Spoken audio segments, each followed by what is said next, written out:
Pakistan premier league ক্রিকেটের দল সংখ্যা বাড়ানোর চিন্তা ভাবনা করছে কর্তৃপক্ষ।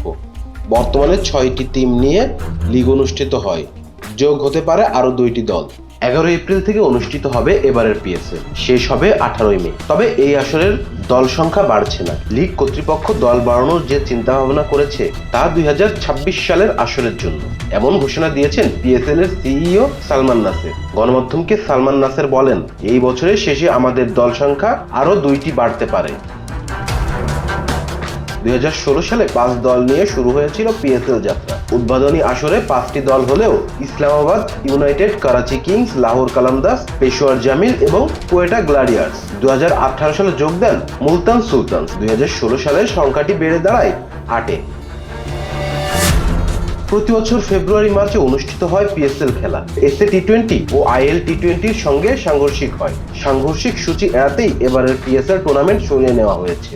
এখন সাংঘর্ষিক হবে আইপিএল এর সঙ্গে। তবে তাতে খুব বেশি সমস্যা নেই, কারণ আইপিএল এর প্রতিনিধিত্ব করাদের বেশিরভাগই পিএসএল খেলতে চান না। Rezwan Islam, D sports. Please subscribe our channel to get more information about Cricket World.